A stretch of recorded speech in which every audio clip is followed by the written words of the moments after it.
बिस्मिल्लाहिर्रहमानिर्रहीम। Welcome to my YouTube channel. तो मेरे प्यारे बच्चों, क्या हाल चाल है आप सबका? उम्मीद है कि आप सब बिल्कुल ठीक होंगे, खैरियत से होंगे और अपने स्कूल जा रहे होंगे। और 10th क्लास वाले स्पेशल बच्चे और 9th वाले जो बच्चे हैं वो अपनी पेपर्स की तैयारी रखिए, क्योंकि करीब ही उनके पेपर्स होने वाले हैं।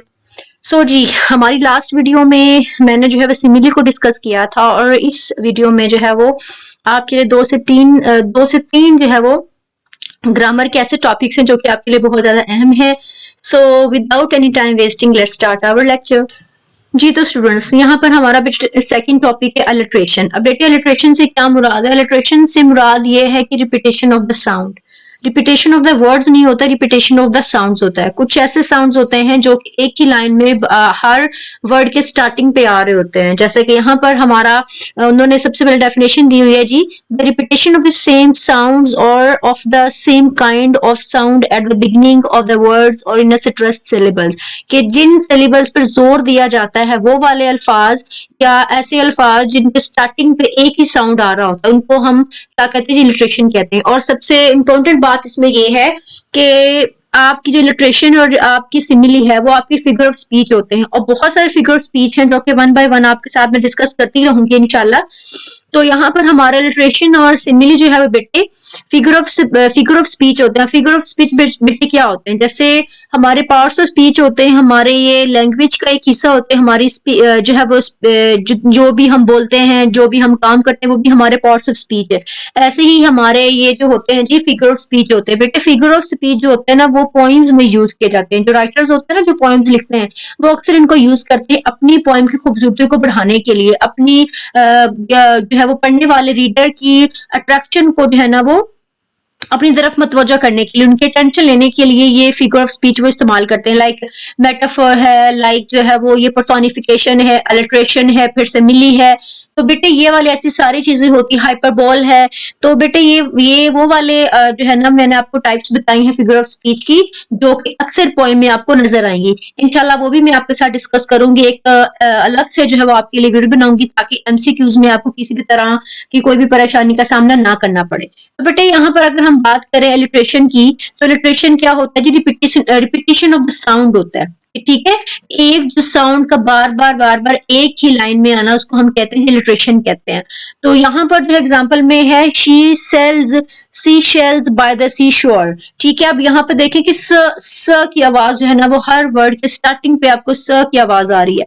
अक्सर आपने जो है ना वो बड़ी ही फेमस जो है ना वो एक लाइन है। अक्सर ये आजकल के बच्चों को तो बहुत ही ज्यादा पता, टेक्नोलॉजीज का दौर है, तो हमसे ज्यादा बच्चे जानते हैं कि एक जो है ना वो एक मूवी है जी, कभी खुशी कभी गम, इंडियन मूवी है। और उसमें जो है ना वो छोटे बच्चे जो कहते हैं कि चंदू की चाची ने चांदनी रात में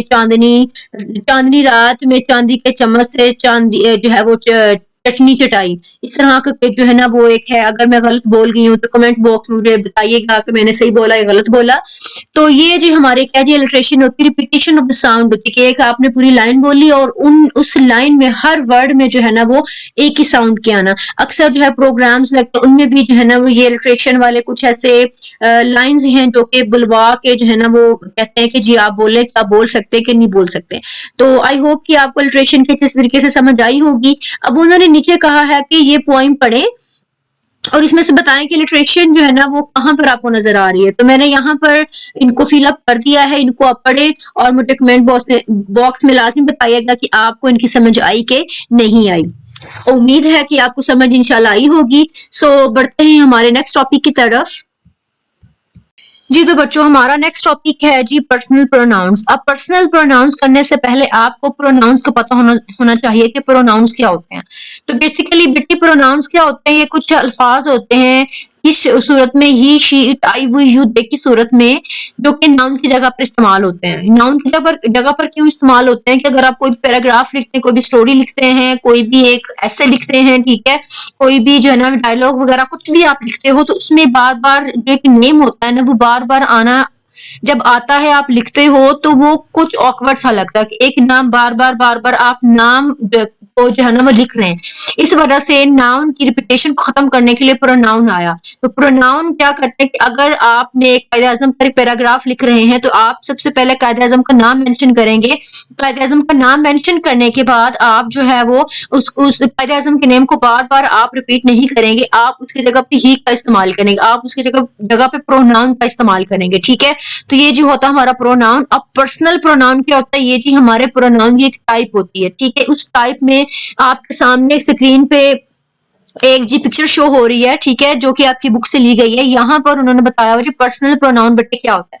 पर्सनल प्रोनाउन में क्या होता है, ये आपके कुछ फर्स्ट सेकंड पर्सन, तीन तरह के पर्सन होते हैं जिनको उन्होंने डिवाइड कर दिया। ठीक है, डिवाइड कैसे कर दिया है कि यहाँ पर फर्स्ट पर्सन में आपका होता है आई और वी, सेकंड पर्सन में होता है आपका यू, थर्ड पर्सन में आपका ही, शी, इट और दे होता है। ठीक है, इसमें उन्होंने आपको बता दिया है कि सब्जेक्ट प्रोनाउन जो है ना वो सब्जेक्ट प्रोनाउन ऐसे होते हैं जो कि हमेशा आपके सेंटेंस के स्टार्ट पे इस्तेमाल होते हैं। ऑब्जेक्ट प्रोनाउन ऐसे होते हैं जो कि हमेशा आपके सेंटेंस के एंड पे इस्तेमाल होते हैं। पोजेसिव प्रोनाउन ऐसे होते हैं जो कि आपकी पोजेशन को शो करने के लिए, चीजों पर आपकी मुल्कियत को शो करने के लिए इस्तेमाल होते हैं। और ये एक ऐसा टेबल है जो कि आपके एक्टिव और पैसिव आपने अपने 9th क्लास में किए होंगे, उनमें आप ये वाला टेबल यूज करते हैं। फिर आगे आप डायरेक्ट इनडायरेक्ट अब आप लोगों ने किए हैं पेपर्स के लिए करेंगे, उसमें भी आपका ये पर्सनल प्रोनाउन वाला टेबल इस्तेमाल होता है। इस वजह से ये बहुत ज्यादा जो है ना वो जरूरी है आपके लिए। अभी तो मैं आपको शॉर्ट से बता रही हूँ, लेकिन इंशाल्लाह इस पे भी एक डिटेल वीडियो आपके लिए बनाऊंगी ताकि आपको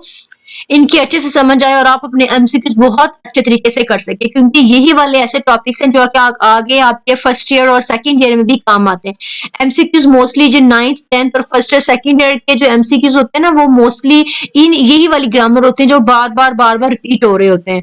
ठीक है, तो यहाँ पर उन्होंने आपके सामने एक टेबल दे दिया है कि सिंगुलर क्या है, प्लूरल क्या है, फिर सिंगुलर, फिर प्लूरल, फिर सिंगुलर, फिर प्लूरल। अब यहाँ पर सब्जेक्ट का सिंगुलर अगर फर्स्ट पर्सन का आई है तो इसका प्लूरल क्या होगा, वी होगा। ऑब्जेक्ट में अगर जो है वो सिंगुलर इसका मी है तो प्लूरल में वी का अस है। ठीक है, आई का मी, वी का अस, माई और फिर आई का सिंगुलर में माई और माइन, प्लूरल में आवर्स और आवर्स। ठीक है, उसके बाद सेकंड पर्सन में यू है, प्लूरल भी इसका यू है, यू सिंगुलर पोजेसिव में योर और योर्स, योर और योर्स आ जाएगा। थर्ड में ही, शी का ही का आ जाएगा हिम, शी का आ जाएगा जी हर और इट का इट ही रहेगा। आगे इट का इट रहेगा, दे का देम बन जाएगा। पोजेशन में जो है वो जी ही का बन जाएगा हिज और शी का बन जाएगा हर। ठीक है, इट का बन जाएगा इट्स, आगे दे का बन जाएगा देयर और देयर्स। ठीक है, तो यहाँ पर वो कहते हैं कि इन आगे उन्होंने आपको एक एक्सरसाइज दी गई है जो कि मैंने आप लोगों के लिए पहले फिलअप कर दी है। ठीक है, fill in the blanks with correct pronoun. ये जो एक्सरसाइज है ये आपकी बुक की एक्सरसाइज है। सो यहाँ पर आपने इसको करना है कि there is no need to shout dash can hear you, I can hear you. ठीक है, you and I work well together, we are a good team. कि तुम और मैं एक अच्छा काम कर लेते हैं मिलकर, हम एक अच्छी टीम है। ठीक है, और बाकी भी आपके सामने कुछ इस तरह से ही प्रोनाउंस के वर्ड्स दिए गए हैं जिनके साथ इसको फिलअप किया गया है। उम्मीद है कि आपको इसकी भी बहुत अच्छी तरीके से समझ आई होगी।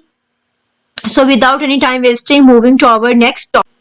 जी तो बच्चों यहाँ पर आपका ऑप्शन बी है, select a personal pronoun that agrees with the subject of each sentence.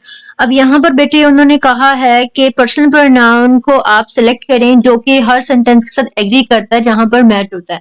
तो वो ऑलरेडी यहाँ पर लगे हुए हैं, इनको आप देखिए, इनको आप समझे, आपको बहुत अच्छे तरीके से ये जो है वो आप समझ आ गई होंगी कि बेसिकली पर्सनल प्रोनाउन क्यों होते हैं और व्हाई वी यूज इट। ठीक है, आगे जो है वो हमारा नेक्स्ट टॉपिक है जी डिग्रीज ऑफ एडजेक्टिव। अब बेटे आपको डिग्रीज ऑफ एडजेक्टिव का जो है पता होगा। Degrees of adjective basically adjective क्या होता है, तो बेटे एडजेक्टिव होता है किसी की खूबी या खामी को बयान करना। ठीक है, और डिग्रीज एडजेक्टिव का मतलब होता है कि इसमें डिग्रीज हम बता देते हैं ना कि एक चीज जो है ना उसका लेवल क्या है, उसका पॉजिटिव लेवल है, कंपैरेटिव लेवल है, सुपरलेटिव लेवल है। जैसे कि अगर हम पॉजिटिव की बात करें, पॉजिटिव में किसी एक चीज की बात हो रही होगी, जैसे कि ही इज टॉल, वो लंबा है। ठीक है, अब अगर कंपैरेटिव में बात करें, कंपैरेटिव में हम दो चीजों को आपस में कंपेयर करते, दो चीजों को आपस में मवाजना करते हैं। कंपेरेटिव में मैं कहती हूँ he is taller than I, वो मुझसे लंबा है। ठीक है, अगर सुपरलेटिव में बयान करते हैं कि आपने क्या करना है कि आपने सबसे ऊपर वाले दर्जे पे होना है। लाइक मैं कहती हूँ he is taller then overall class, कि पूरी क्लास से लंबा है। ठीक है, या अभी के लिए Ali is a tall boy, Ali एक लंबा लड़का है। Ali is taller than me, Ali मुझसे लंबा है। और अगर मैं सुपरलेटिव कहूंगी तो मैं कहूंगी Ali is taller than the whole class, के अली पूरी क्लास से लंबा लगता है। ठीक है, तो ये होती है डिग्रीज होती है जिसमें आप क्या करते हो, आप लेवल बना देते हो कि पॉजिटिव है, कंपेरेटिव है, सुपरलेटिव। यहाँ पर एग्जांपल में हार्ड हमारे पॉजिटिव है, कंपेरेटिव में हम दो चीजों का जब मुवाजना करते हैं तो वो हार्डर हो जाता है, और सुपरलेटिव में क्या होता है कि वो सबसे जो है ना वो सुपर हो जाता है, मतलब सबसे ऊपर, सॉरी सबसे आला, हार्डेस्ट। यहाँ पर इंटरेस्टिंग है, फिर मोर इंटरेस्टिंग है, फिर मोस्ट इंटरेस्टिंग है। आपके सामने एक एक्सरसाइज है, वहां पर आपने बेटे क्या करना है कि अपने डिग्रीज ऑफ ऑब्जेक्टिव को आपने पुटअप करना है, complete the sentence by supplying the correct degrees of objective. Like my family and I went to visit Murree last summer, of all of the summer I have had, I would say that this was the good summer ever. अब उसने कहा कि good summer, अब good को हमने बताना कि उसका सबसे अच्छा समर था, तो हमने गुड की जगह पे क्या लगा देना जी, बेस्ट लगा देना, जो कि ऑलरेडी यहाँ पर लगा हुआ। अब आगे हमारा सेकंड ऑप्शन है जी, in Murree we enjoyed the horse ride, I rode a horse that ran faster and faster. अब यहाँ पे कहते हैं कि वो वहां पर उन्होंने कंपेयर किया है कि जो जिस घोड़े के ऊपर बैठा वो बहुत ज्यादा जो है ना वो तेज था, बहुत ज्यादा तेज था जी पहाड़ियों के ऊपर। जी तो बेटे यहाँ पर आपके सामने जो है वो एक एक्सरसाइज है जो आपकी बुक से ही ली गई है। आई हैव ऑल्सो फील्ड, ठीक है, इसको मैंने पहले से फिल कर रखा है। ठीक है, आप इसको पढ़ें, आप इसको देखें। इससे जो है वो आपको मजीद जो है ना वो डिग्रीज ऑफ ऑब्जेक्टिव का पता चलेगा कि आपने कहाँ पर कौन से लेवल को जो है ना वो लगाना है, आपने पॉजिटिव लगाना है, कंपेरेटिव लगाना है या सुपरलेटिव लगाना है। ठीक है, जी तो बच्चों उम्मीद है कि आपको आज के लेक्चर की अच्छे तरीके से समझ आई होगी, और जो हमारे मजीद ग्रामर के टॉपिक्स रह गए हैं इंशाल्लाह नेक्स्ट वीडियो में आपके साथ वो डिस्कस करूंगी। मैंने अभी बहुत ही शॉर्ट फॉर्म में मैंने आपको इन ग्रामर के टॉपिक्स के बारे में बताया है, ताकि आपके एमसीक्यूज कवर हों और आपको एमसीक्यूज करने में किसी भी तरह की कोई भी परेशानी का सामना ना करना पड़े। इंशाल्लाह जो है ना वो इन ग्रामर के टॉपिक्स पे मैं डिटेल वीडियो भी आप सबके लिए बनाऊंगी, ताकि मजीद आपको अच्छे तरीके से समझ आ सके आपके फर्स्ट ईयर में जाने से पहले। अपना बहुत सा ख्याल रखें। इंशाल्लाह जो है वो एक नई वीडियो के साथ आपके सामने हाजिर होंगी जो है, और एग्जाम के लिए आपको बहुत बहुत बहुत बेस्ट विशेस। अपना ख्याल रखें, अल्लाह हाफिज, and don't forget to subscribe my channel, like and share.